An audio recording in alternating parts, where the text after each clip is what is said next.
Assalamualaikum warahmatullahi wabarakatuh. Alhamdulillah wassalatu wassalamu ala Rasulillah wa ala alihi wa sahbihi wa man wala.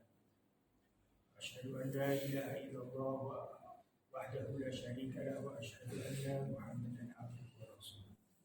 Wa ya ayyuhalladzina amanu taqullaha haqqa tuqatih wa la tamutunna illa wa antum muslimun. Amma ba'du. Bapak Ibu jemaah salat maghrib yang berbahagia rahimakumullah. Alhamdulillah pada hari ini kita bisa lanjutkan pelajaran kita pada pertemuan yang ketiga, yakni membahas masalah hadis niat. Yang pertemuan pertama saya sudah sampaikan hadis yang pertama, hadis mengenai niat. Monggo Pak Zainal dihafalkan, khusus Pak Zainal. Pak Harti nggak bisa. Ya Pak Zainal hafalkan hadis yang pertama masalahnya. Monggo. Innamal a'malu binniyat wa innamal likulli imri'in ma nawa. Faman kanat hijratuhu ila Allahi wa rasulihi fa hijratuhu ila Allahi wa rasulihi. Faman kanat hijratuhu lidunya yusibuha aw imraati yankihuha fa hijratuhu ila ma hajara ilai. Ya, sudah hafal. Yaitu kalau anak sekolah dikasih nilai itu sudah nilainya 8. Ya, 7,5 minimal itu. Ya. Bagi bapak-bapak yang lain kalau mau menghafal silahkan. Ya. Jadi kalau menghafal ditambahin depannya dan belakangnya, Pak. Depannya gampang. An Amiril Mukminin Abi Hafsin Umar ibn Khattab radhiyallahu anhu. Sami'tu Rasulullah sallallahu alaihi wasallam yaqul, kemudian bunyinya innamal a'malu binniyat. Terus akhirnya ditambahi muttafaqun alaihi. Muttafaqun alaihi artinya diriwayatkan oleh Bukhari dan Muslim. Tapi dari sisi isinya atau matannya itu sudah mencakup. Jadi hadis itu ada istilahnya yang pertama matan. Matan itu redaksi. Bahasa Indonesianya redaksi atau isinya. Tadi yang dibacakan Pak Zainal itu matannya, isi. Nanti ada istilah yang lain, rawinya siapa? Rawi itu orang yang meriwayatkan. Itu sudah bagus ya. Kemudian pada pertemuan yang kedua saya sampaikan juga yang masih terkait dengan niat, yakni hadis Abu Kabsyah. Yakni ada keadaan 4 orang di mana orang itu bisa melakukan satu amal soleh mendapatkan pahala, dan orang yang kedua hanya berniat saja mendapatkan pahala juga.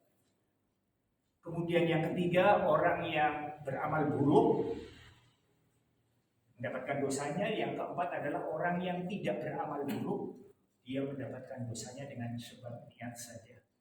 Hadis Abu Kabsyah. Pada pertemuan yang akan datang Pak Zainal harus hafal hadis ini. Nanti saya kirim apa ya. Hadisnya saya ulangi. Innamal dunya li arba'ati nafarin. Dunia itu hanya ada pada 4 golongan orang. Arba'ina farid. Yang pertama abdin razaqahullahu malan wa ilman. Yang pertama adalah orang yang diberi harta yang banyak, kaya, wa ilman, dan ilmu agama. Wa yattaqi fihi rabbahu, dan dia dalam keadaan bertakwa kepada Allah. Wa yasilu fihi rahimahu, dan dia mengamalkan silaturahmi, menyambung silaturahmi. Wa ya'lamu lillahi fihi haqqan, dan dia mengetahui hak-hak dari harta itu kepada siapa saja. Ini keadaan yang pertama. Dikatakan oleh Rasulullah, wa hada bi afdali manazil. Ini adalah keadaan yang paling utama. Yang pertama, sugih, kemudian dia bertakwa kepada Allah. Bertakwa saja sudah bagus, dirinci. Wa yasilu fihi rahimahu, dia selalu menyambung silaturahmi. Ya, orang sengit kau bene, sengit kau harusnya. Ketemu melengos, apa kok ngindar, Pak Hati orang ditekani, disowani, nek perlu digawangna apa, itu namanya menyambung silaturahmi. Diapiki. Nek kan wis genah apik, kur ketemu silaturahmi wis genah. Aku dolan ngene paksa orang ana apa-apa yang dolan biasa. Tapi orang yang menyambut silaturahmi itu begitu pengertian. Sengit karo ketemu beplengos. Orang belum ketemu malah ngidor. Nek nang kana ngomongnya elek-elek. Nah, orang itu legowo, ngalahi. Tekani silaturahmi. Nek perlu digawakna. Apa buah, apa kesenangannya apa? Gawakna. Itu menyambung silaturahmi. Wa yasilu fihi rahimahu, dia menyambung silaturahmi. Wa yattaqi fihi wa ya'lamu lillahi fihi haqqan. Dia mengetahui hak-hak. Sapa sing pantes diwehi, sapa sing ora. Wong orang mesti dia dalam keadaan kelihatan miskin. Ada orang miskin itu ada dua dalam Al-Quran.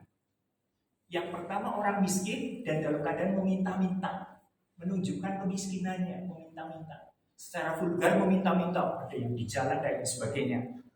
Meminta-minta. Ada orang yang miskin tidak meminta-minta, disebutkan dalam ayat Al-Quran. Namanya al-mahrum. Al-mahrum itu orang yang mengharumkan dirinya dari meminta-minta sebab miskin dengan menjaga kehormatannya. Yang larang, yang kurang, tapi kalau jalur-jalur dia aja ngasih. Kalau diberi, dia terima. Tapi dia menjalur orang. Ini orang yang dipuji oleh Allah. Di dalam surat Al-Insan. Namanya al-mahrum, lisaili wal mahrum. Sedekah itu lisail. Sail itu orang yang meminta-minta, wal mahrum orang yang tidak minta-minta. Jane kurang, jane butuh, tapi dia menjaga kehormatannya. Dia tidak mau minta-minta. Nah, orang itu harus tahu, harus jeli. Nah, itu namanya wa ya'lamu lillahi fihi haqqan. Itu keadaan yang pertama. Keadaan yang kedua, seorang hamba abidin ya razaqahullahu ilman, Allah beri dia ilmu, wala malan, dan tidak Allah beri harta. Wong yang melarat nek ora ya pas-pasan, tapi ilmunya mencukupi. Wa huwa shadiqun niyati, dia mempunyai niat yang shadiq. Wa yaqul, dia mengatakan, lau anna limalan la'amiltu bi'amali fulan. Nek nyong sugih nyong arep kaya. Arep sedekah, arep bangun masjid, pondok pesantren dan sebagainya, bantu anak yatim, fakir miskin, semuanya dia bantu. Seperti orang yang kaya tadi. Dia dikatakan oleh Rasulullah, wa huwa shadiqun niyati, dia mempunyai shadiqun niyati, niat yang bagus. Yaqul, dan dia mengatakan, hadis ini mengatakan, beliau mengatakan yaqul, artinya orang itu sampai melafadzkan, lau anna limalan la'amiltu bi'amali fulan. Nek aku sugih nyuyar kaya-kaya. Kata Rasulullah apa? Fa ajruhuma sawaun. Maka pahala bagi orang ini keduanya sawaun, sama berarti. Ini bukan kata saya, ini kata Rasulullah SAW. Orang yang hanya berniat saja melihat seseorang amal soleh dari orang lain, dia tidak mampu melakukannya, kata Rasulullah Pak, wa ajruhuma sawaun, dengan niatnya ini pahalanya sama. Ini luar biasa kasih sayang dari Allah. Dua orang ini sama, yang satu beramal, yang satu niat.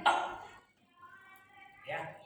Yang ketiga, abdi, seorang hamba, razaqahullahu malan, Allah beri dia harta, wala ilman, tetapi tidak dikasih ilmu. Kemudian apa? Dia menghambur-hambur hartanya bi ghairi ilmi. Dia hamburkan hartanya itu dengan tanpa ilmu. Istilah wong siki roya, ngawur. Pas-pas mana eneh ra ngasih orang bahasa gampangannya roya. Roya itu kan pengertiannya negatif ya. Nah, ini. Wala yattaqi fihi rabbahu, dia tidak bertakwa kepada Tuhannya. Wa yasilu fihi rahimahu, dia tidak menyambung silaturahmi. Wala ya'lamu lillahi fihi haqqan, dan dia tidak mengetahui hak-hak Allah maupun hartanya yang dia berikan kepada dia, tidak tahu semua. Maka dia katakan orang ini royal, orang genah. Wa huwa akhbathil manazil. Ini adalah sejelek-jelek keadaan. Orang yang ketiga. Sugih hartanya akeh ngawur. Royal sing ngawur marang anak-anaknya. Ini keadaan yang ketiga.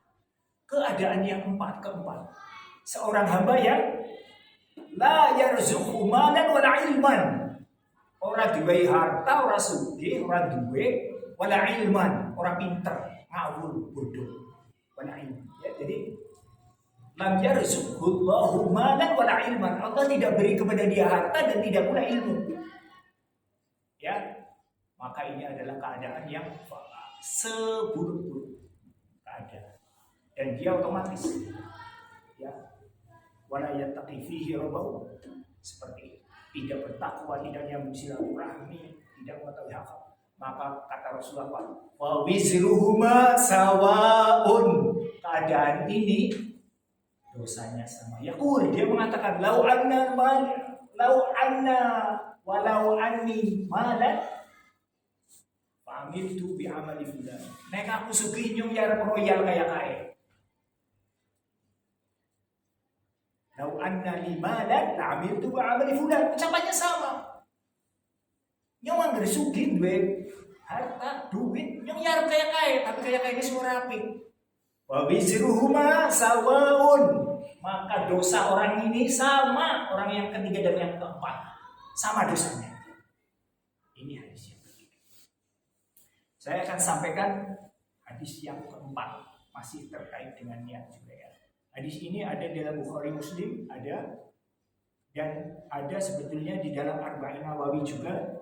Hadis yang ke-37. Hadis Sabi' wa Salasun. Hadis yang ke-37. Walaupun ke-37 tapi berkaitan dengan hadis yang pertama, maka saya gabung menjadi pembahasan pada hadis yang pertama ya. Ini Arba'in Nawawi, nanti Pak Zainal beli terjemahnya, satu buku kecil ada. Ini Sahih Muslim saya bawakan. Kenapa saya bawakan? Bahwa seluruh ini ada kitab hidup ada di sini. Ini ilmu itu. Nah, jangan sampai seseorang itu berbicara agama tanpa ada sandaran dari mana, itu jangan sampai ya. Nah, ini ada di dalam hadis yang ke-37. Saya sampaikan pada pembahasan hadis yang pertama karena terkait dengan niat ya. Di dalam Sahih Muslim juga ada di dalam Kitabul Iman ya. Hadisnya sangat menarik sekali ya. Saya bacakan ya. Hadisnya diriwayatkan oleh Ibnu Abbas radhiyallahu anhu an Rasulillah sallallahu alaihi wasallam fima yarwi an rabbih tabaraka wa ta'ala. Di mana Ibnu Abbas ini keponakan Nabi, meriwayatkan dari Rasulullah SAW. Dia mengatakan apa? Fima yarwi an rabbih tabaraka wa ta'ala. Bahwasanya fima yarwi berkaitan dengan apa yang disampaikan oleh Tuhanku yang Maha Suci. Rasulullah mengatakan begitu, bahwa Allah yang Maha Suci itu mengatakan begini. Inilah yang disebut dengan hadis qudsi. Hadis qudsi adalah Rasulullah mengucapkan sesuatu menyandarkan bahwa ini adalah ucapan Allah. Itu namanya hadis qudsi. Di sini beliau mengatakan fima yarwi ar-rabbihi, bahwa berkaitan bahwa Allah itu meriwayatkan seperti ini. Qala innallaha, sesungguhnya Allah kadabal hasanati wasayyi'at, bahwasanya Allah itu mencatat kebaikan dan sayyi'at dan keburukan. Summa tabayyana dzalik, dan kemudian menjelaskan masing-masingnya. Ya. Allah mencatat hasanat, kebaikan, dan sayyi'at dan keburukan. Dan Allah menjelaskannya pula. Summa tabayyana dzalik, menjelaskannya. Yang pertama, faman hamma bihasanatin, siapa yang berniat untuk hasanah, suatu kebaikan. Dengan kata-kata di sini hamma, ha mim ditasydid, ha mim ditasydid, diucapannya hamma, ham ditahan hamma. Faman hamma, siapa yang niat bihasanatin, dengan satu kebaikan, falam ya'malha, kemudian dia tidak jadi mengamalkannya, kata bahallahu indahu hasanatan kamilatan, maka Allah catat di sisinya hasanatan kamilatan, satu kebaikan yang sempurna. Orang itu sudah niat mau berbuat baik, ya. Kemudian apa? Dia falam ya'malha, orang sidang lakoni, ya. Kata bahallahu, Allah catat bagi dia indahu di sisinya hasanatan kamilatan, satu kebaikan kamilatan yang sempurna. Ini yang pertama. Wa in hamma biha fa'amilaha, dan jika dia sudah berniat dengannya, fa'amilaha, dan mengamalkannya, ya, wis niat terus dilakoni, kata bahallahu, maka Allah catat baginya azza wa jalla, yakni Allah azza wa jalla mencatat baginya asyara hasanatin, 10 kali lipat, ila sab'i mi'ati di'fin, sampai dengan 70, ya, kali lipat, ila ad'afin katsirah, atau bahkan lebih dari itu. Allah lipatkan minimal 10 kali lipat atau bahkan berlipat-lipat, ya. Orang niat kemudian terlaksana niatnya itu, Allah catat lipatkan 10, 70, 700 dan lain-lain, atau lebih dari itu, ya. Ini rahmat dan kasih sayang Allah. Itu yang kedua. Yang pertama, niat saja, hamba dengan berniat dia, kemudian tidak jadi mengamalkannya saja, dia catat hasanatan kamilatan, satu kebaikan yang sempurna. Satu kebaikan sempurna. Kemudian dia berniat mengamalkannya 10 kali lipat atau lebih dari itu, bahkan sesuai kehendak Allah dalam ayat yang lain, ya. Kemudian yang ketiga, wa man hamma bisayyi'atin, siapa orangnya hamma bisayyi'atin, berniat untuk melakukan keburukan, falam ya'malha, kemudian dia tidak jadi melakukannya, kata bahallahu indahu hasanatan kamilatan, dia sudah berniat melakukan suatu keburukan, amal yang buruk, amal kemaksiatan, kemudian falam ya'malha, dia tidak jadi melaksanakan, maka kata bahallahu, Allah catat bagi dia indahu di sisinya hasanatan kamilatan, satu kebaikan, ya. Wa in hamma biha fa'amilaha, dan dia sudah berniat untuk melakukan keburukan, fa'amilaha, dan melaksanakannya, ya. Kata bahallahu lahu indahu, ya, sayyi'atan wahidatan, maka Allah catat bagi dia di sisi Allah hasanatan sayyi'atan, satu keburukan saja, ya. Saya ulangi, orang berniat kebaikan, tidak falam ya'malha, tidak jadi, Allah catat hasanatan kamilatan, satu kebaikan yang sempurna. Kemudian orang faman hamma bihasanatin, melaksanakan kebaikan, berhamma, berniat, fa'amilah, mengamalkannya, maka 10, 70, 700 atau sekian kali lipat Allah lipatkan sesuai dengan kadar amalnya. Bukan satu lagi, minimal 10 pakai kebaikan. Itu yang kedua. Yang ketiga, wa man hamma bisayyi'atin, orang yang berniat keburukan, falam ya'malha, tidak jadi melakukannya, maka Allah catat, kata bahallahu hasanatan kamilatan, dicatat dia meninggalkan kemaksiatan, berarti satu kebaikan yang sempurna. Yang keempat, orang berniat wa man hamma bisayyi'atin, dengan keburukan, fa'amilah, dan mengamalkannya, maka Allah catat hanya satu keburukan saja. Itu hadisnya. Ya, penjelasannya apa yang dimaksud hamma ini terkait dengan pertanyaan Pak Tanto kemarin. Dangger ulang kenangan kayak caranya kepengin, ya, itu tidak masuk kategori hamma. Orang Arab mengatakan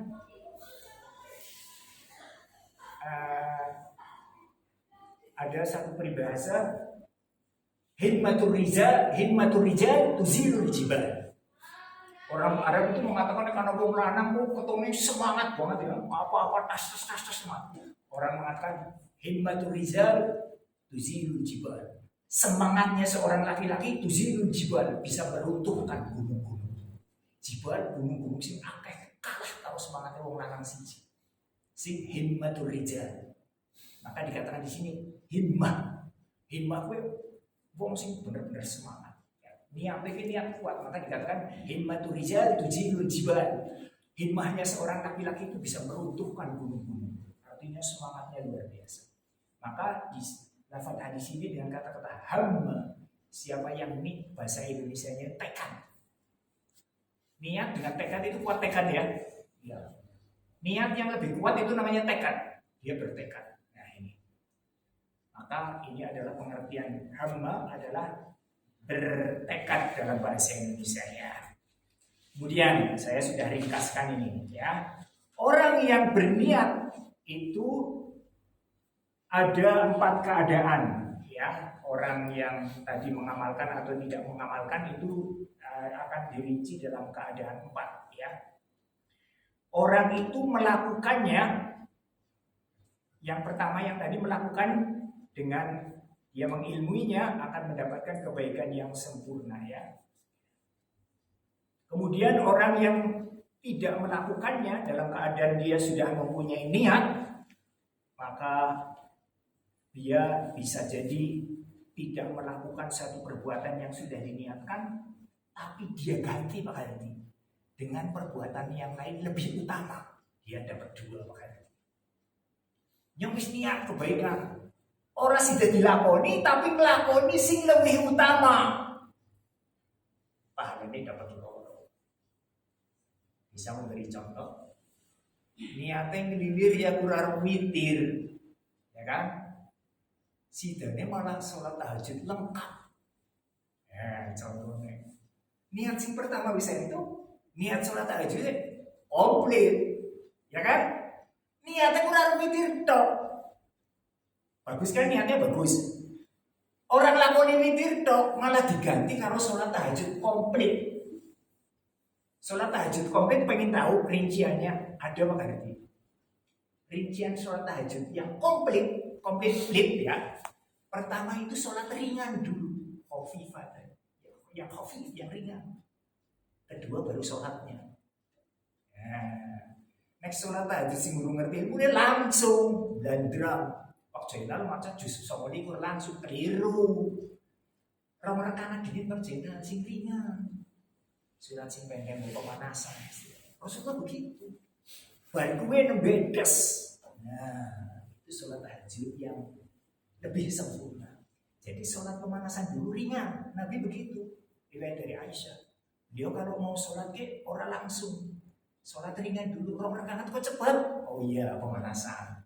Terus habis itu Al-Baqarah, Ali Imran, An-Nisa dalam riwayat yang lain. Itu sholatnya Nabi. Terus witir. Nah itu kami datang sempurna ya. Jadi niatnya kurang witir tok. Lah ngantuk be orang apa mending turu maningnya angel. Nah terus lah sholat bae sing ringan. Ya pancen lanjut sampai menjelang subuh barangkali terus witir rampung. Kami datang. Ini contoh. Ya. Dia niatnya apik, malah orang dilakoni malah ngelakoni sing lebih apik. Nah, contoh lagi. Niatnya nunggu Jumatan bapak-bapak ya, arep maca Quran. Apik mbok? Wis tahiyatul masjid, imam khatibnya masih lama. Lah maca Quran. Nah, terus kurang tidak maca Quran lah, maca sholawat baik. Ya. Membaca sholawat ketika hari Jumat itu lebih utama daripada membaca Quran. Maca sholawat maca Quran ora dilakoni, diganti sholawat. Pahalanya itu ya. Contoh. Nah, dan lain-lain ya. Jadi orang tidak jadi melakukan tapi dia ganti dengan yang lebih baik. Ini sempurna sekali. Keadaan yang ketiga, orang yang tidak jadi melakukan amal soleh tapi bukan karena apa-apa, karena malas, karena Disengi kancane itu jadi resiko dan lain sebagainya. Nah, maka yang seperti ini dia hanya dapat kebaikan yang paling minim, niat tok, orang kamilatan tidak sempurna. Ya, Pak Jenal jane arep pengajian misalnya. Kancane nyamper, Pak Jenal mangan-mangan yuk. Gitu. Pengajian karo mangan-mangan ya kena, tapi derajat pengajian kan lebih tinggi pahalanya. Nah, dengan sebab ini, maka Pak Zainal yang jadi niatnya arep ngaji, tapi dijak mangan-mangan sekedar mangan ya, maka digantikan dengan sesuatu yang tidak utama. Maka seperti itu, dia sudah dapat niatnya saja ya. Jadi orang yang meninggalkan suatu kebaikan ada dalam dua keadaan. Kadang-kadang kalau diganti lebih baik ini lebih utama. Dia meninggalkannya saja, tapi karena yang lain ya seperti itu, maka dia masih mendapatkan niatnya. Itu yang pertama. Yang kedua, orang mempunyai himmah atau semangat atau niat, maksudnya tekad untuk melakukan keburukan atau amal yang buruk atau kemaksiatan. Kemudian dia telah, wah istilahnya mantap lah pokoknya. Dia tinggalkan dengan sebab karena takutnya dia kepada Allah. Ya, ini seperti halnya dalam satu riwayat tiga orang yang berwasilah dengan amal soleh. Salah satunya seorang pemuda disengi nang bocah wedon ayu sugih kalau wis pokoke ora ana liyane. Jan bisa nglakoni terus dia ingat kepada Allah. Orang sudah nolak dengan sebab dia takut kepada Allah karena ini dosa. Nah, ini keadaan yang paling utama. Ini orang meninggalkan sesuatu karena Allah. Nah, ini dia mendapatkan kebaikan yang sempurna. Ya, dia meninggalkannya karena Allah. Seperti riwayat yang menjelaskan orang yang berwasilah dengan amal solehnya, ya ini seorang laki-laki yang diajak perempuan yang cantik, kaya dan sebagainya. Dia tadinya akan mau, kemudian dia ingat kepada Allah dan dia menolaknya dengan sebab karena Allah. Inilah kebaikan yang sempurna, penolakan ini ya. Yang kedua, orang yang bertekad untuk melakukan suatu kemaksiatan atau amal yang buruk, ya, kemudian dia tidak melakukannya karena halangan, ya, maka dia dicatat dari sisi niatnya saja, dari sisi niatnya. Jadi orang itu sudah bertekad untuk melakukan keburukan ya, tapi terhalang karena keadaan, ya, maka dia dicatat mendapatkan dosa dari sisi niatnya. Wong arep nyolong, ora sida nyolong, sing ronda sing ronda waspada banget. Ini kan masih maling ini sudah sebagai target ya, apik banget gitu. Lah sing ronda awas banget, sing ronda awas banget. Dia tidak jadi melakukan pencurian itu dengan sebab bukan karena halangan-halangan yang seperti itu. Dia dalam keadaan dia berdosa karena sisi niatnya. Dia tidak mendapatkan pahala karena dia tidak jadi melakukan dosa atau kemaksiatannya dengan sebab yang lain. Gampangannya begitu. Wong arep nyolong wis ditarget. Sing ronda jangan orang patuh bolak-balik bawa senter dan lain sebagainya. Tidak. Ya.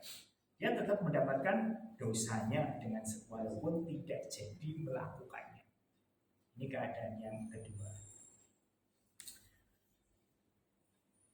Nah, kemudian orang yang akan melakukan keburukan atau kejelekan dan sudah dalam keadaan istilahnya betul-betul melakukan apa-apa yang menuju kepada keburukan itu, tapi orang kelakon, maka dia mendapatkan kejelekan kamilatan, kejelekan yang sempurna. Jadi apa? Hadisnya apa? Hadisnya adalah al-qatil wal maqtul finnar. Orang yang membunuh dan yang dibunuh finnar, dua-duanya masuk neraka. Riwayatnya. Kemudian beliau dikatakan, "Qultu ya Rasulullah, hadal qatil, hadal maqtul." Nek sing mateni yang wis paham, lah sing dipateni. Nah itu begitu. Kan Rasulullah mengatakan, sing mateni karo sing dipateni mlebu neraka kabeh. Terus sahabat mendengar itu kan bingung. Al-qatil sing bunuh ya yang wis paham, wal maqtul sing dipateni iki kepriwe Rasulullah? Masa sing dipateni masuk neraka juga? Maka beliau menjawab, innahu kana harisan ala qatli sahibi. Sing dipateni kuwi ya luar mateni, tapi kedisita. Karena apa? Idzal taqo muslimani, ya, karena beliau menjelaskan kronologinya. Idzal taqo muslimani, jika dua orang muslim itu bertemu bisayfihima dan dua-duanya menghunuskan pedang. Nah, itu kronologinya. Dua orang muslim ini bertengkar, dua-duanya adu golok. Bisayfihima. Loro-loronya kan golok. Rasulullah katakan, al-qatil wal maqtul finnar. Sing mateni karo sing dipateni mlebu neraka kabeh. Ini keadaan orang yang bisa niat orang kelakon dengan sebab yang seperti ini, maka ini mendapatkan sayyi'atan kamilatan.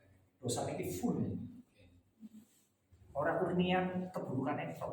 Ayam lakoni mateni, walaupun dheweke dalam keadaan dipateni. Ini riwayatnya. Al-qatil wal maqtul finnar. Yang membunuh dan yang terbunuh di neraka. Innahu kana harisan ala qatli sahibi. Karena apa? Dia itu dalam keadaan horizon. Nyong yang karep armateni horizon iso hidup armateni, tapi malah kalah istilahnya ketusuk duluan ya. Maka dia dalam keadaan sama-sama di neraka walaupun dalam keadaan terbunuh. Ini riwayat. Ya. Arep nyolong sing ronda waspada banget ya. Ini yang pertama tadi ya. Ora sida. Nek sing ki wis dalam keadaan betul-betul haluannya kuat banget. Bisa duar nyekel golok pada badan. Nah, ini dua-duanya mendapatkan keadaan di neraka dan mendapatkan keburukan yang ya. Sehingga dari keadaan penjelasan ini maka melakukan atau tidak melakukan kebaikan itu ada tingkatan-tingkatannya. Melakukan keburukan atau tidak melakukan keburukan juga ada tingkatan-tingkatannya. Kemudian pahala itu berlipat-lipat 10, 70, 700 atau lebih dari itu bisa dengan sebab-sebab tertentu. Contohnya sebab waktu. Pada sholat pagi, waktunya beda, pahalanya beda. Tempat pada sholat wong lanang sholat nang omah karo sholat nang masjid. Ya. Wong wedon sholat nang omah nang pesolatan karo nang kamar, pahalanya beda. Karo nang masjid beda meneh. Ya. Jenis amal, ya. Amalan ini wajib atau sunnah. Nah, itu juga menentukan lipatannya bagaimana. Kemudian dilakukan bagaimana pelakunya. Amal itu dilakukan sendiri atau berjamaah. Itu juga pahalanya beda. Masjid sing jamaah lebih akeh, pahalanya lebih akeh. Salah satunya dari jumlah, dari waktu, ya, dari tempat. Nah, salah seorang sahabat dalam satu riwayat kisah itu, dia kalau safar, kalau ada masjid lawas ke mampir salat tahiyatul masjid. Kur kepengen masjid kita diseksi ning akhirat yang salat tahiyatul masjid nang kene. Tapi agar si masjid anyar-anyar orang gelem mampir. Itu menunjukkan apa? Salah satunya diambil pelajaran masjid yang utama salah satunya adalah masjid sing lebih pertama. Hikmahnya salah satunya masjid karena malah masjid bertarung-tarung. Masa kacek sekapling kan masjid mati ya. Kena kira beda Pak Dardi. Ya, masjid pun kacek sekapling karena kene mulai sholat kena komat, kene nembe takbir tekan ruku komatnya rampung banget dawane banget alone demi komat.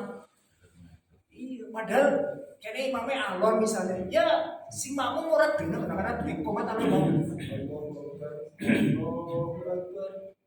Alon buat demi komat. Imamnya wis cepet alon. Mulai takbir ihram tekan ruku tekan ikbal tekan sujud komatnya rampung. Mau merah keru apa-apa. Fatihah ora krungu suratan ora. Itu real. Sing dosa ndi kowe? Kenapa? Sing dosa sing Jadi itu Tergantung niatnya itu. Masjid Musa ini kan namanya masjid diror. Jadi orang munafik kan bangun masjid buat tandingan. Dalam riwayat ini masjid disebut masjid diror. Masjidnya mau tandingan masjid Nabawi itu esi ditandingin sama munafik jangan itu. Anu percaya zaman siki ya kayak gue belum pernah ada riwayat masjid speakernya seru-seruan itu terjadi zaman sekarang komat ya seru-seruan.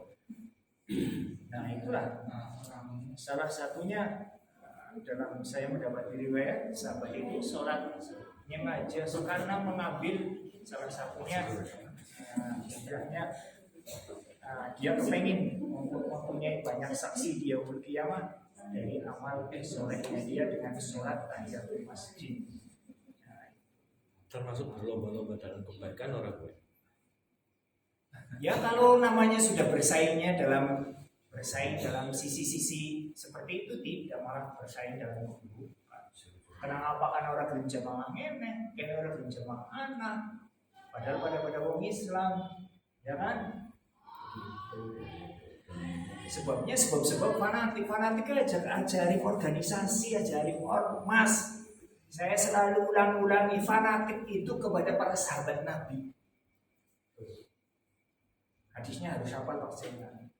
Walau anna ahadakum anfaqa mithla Uhudin dhahaban ma balagha mudda alaihi wala nafisa. Seandainya salah seorang dari kalian infak gunung Uhud emas kabeh ma balagha mudda ahdi ora banding karo sekepele infak para sahabat wala nafisa separone orang. Pak Sena membaca radhiyallahu anhum dalam Al-Quran itulah ujian kepada para sahabat. Ke fanatik hari ini. Jangan fanatik kepada yang lain-lain sama itu ecek-ecek. Ya. Iya, fanatik itu kepada para sahabat. Orang yang dipuji oleh Rasulullah, dipuji oleh Al-Quran, disebut wasabiqunal awwaluna minal muhajirin wal ansor. Besar bantah beri muhajirin dan ansor sama orang mana dia?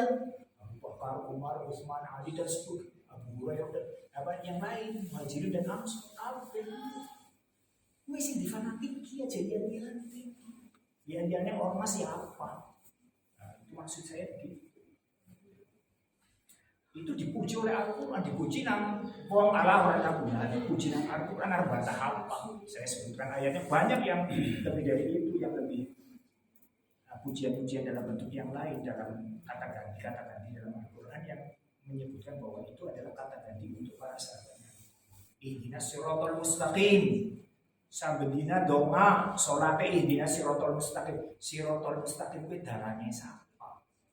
Dalane sahabat Nabi itu tafsirnya. Untuk orang namanya itu yang harus difanati. Ya.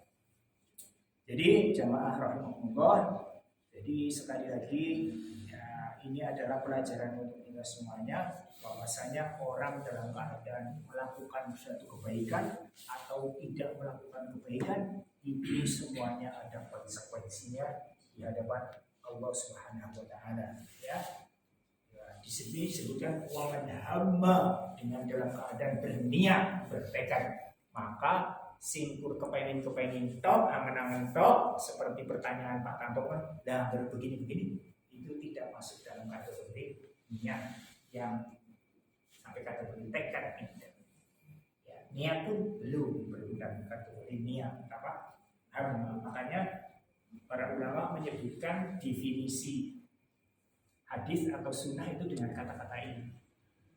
Apa yang dimaksud dengan sunnah atau hadis itu kata-katanya yang dipahami.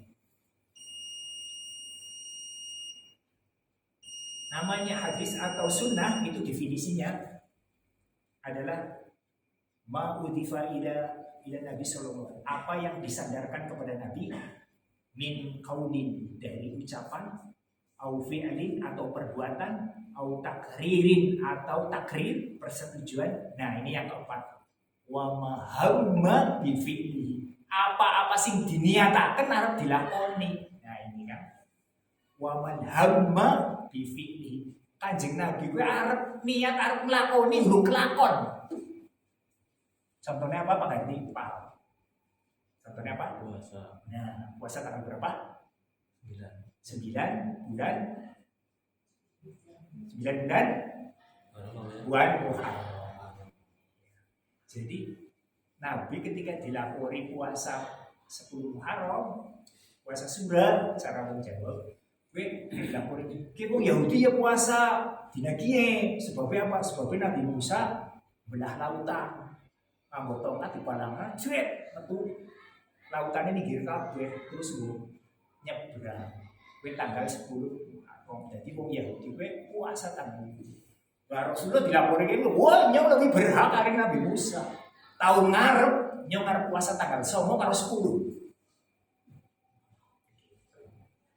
Ini mengambil pelajaran bahwasanya amal ibadah dari orang Yahudi itu harus diselisihi aja, dikembali aja ini. Oh Yahudi puasa tanggal 10 ben Nabi mengatakan, oh nyong lebih berhak. Nyong bubuk pada karo Yahudi pada puasa tanggal 10, nyong harus puasa tanggal 9 tahun ngarep. Tapi beliau kemudian wafat atau meninggal pada bulan Rabiul Awal, tidak sampai bulan Muharram. Ya, tapi beliau sudah mengucapkannya. Nah, ini makanya ucapannya sama dengan definisi. Wa mahamma bi fi'li. Apa-apa sing wis diniataken arep dilakoni, guru kelakon. Nah, ini maka seperti itu. Insya Allah kita lanjutkan pada kesempatan yang akan datang. Kemudian saya kemarin sudah berbicara dengan Pak Hadi ya, untuk di Musra Al-Jannah. Ini malam Selasa, Selasa malam Rebo ya. Nanti Rebo malam Kamis habis maghrib juga ada tahsin Al-Quran ya. Habis maghrib sampai Isya. Nah, malam Jumat ada juga tapi habis Isya. Habis Isya malam Jumat belajar baca Quran dari nol. Yang sudah bisa boleh, yang belum bisa boleh, yang dari nol boleh, semuanya. Insya Allah saya akan bimbing langsung. Habis Isya khusus malam Jumat Pak Jenal. Ya, monggo siapa saja. Saya insya Allah siap membimbing. Bapak-bapak boleh, ibu-ibu boleh. Malam Jumat ya boleh. Malam Rabu malam Kamis, bapak-bapak boleh, ibu-ibu boleh. Saya dulu sudah jalan tapi berhenti. Nah ini nanti khusus malam Kamis itu ada tahsin. Jadi nanti tahsin dan tajwid. Nah khusus yang belum bisa membaca atau bacanya masih relatif gradul-gradul, malam Jumatnya habis Isya. Insya Allah mulai besok dan seterusnya Insya Allah. Kecuali ada halangan ya, kalau tidak ada halangan Insya Allah Al-Jannah sekarang punya tambahan pengajian malam Selasa, malam Kamis, malam Jumat. Malam Jumatnya habis Isya. Malam Rabu, malam Kamis, malam Jumat. Ya. Malam Sabtu, malam Minggu, malam Senin acara keluarga Allah. Ya, Insya Allah seperti itu. Tak telaten ini, saya Insya Allah telaten lah. Pagari biar ketelaten, sih kita terus nanya, bukan? Pagari monitoring aja, udah sepuh. Aku generasi berikutnya, Pak Jaika. Penasehat tuh, penasehat. Nah, kita akhiri saja. Terima kasih dan mohon maaf. Subhanallahumma wa bihamdika asyhadu an la ilaha illa anta astaghfiruka wa atubu ilaik. Assalamualaikum warahmatullahi wabarakatuh.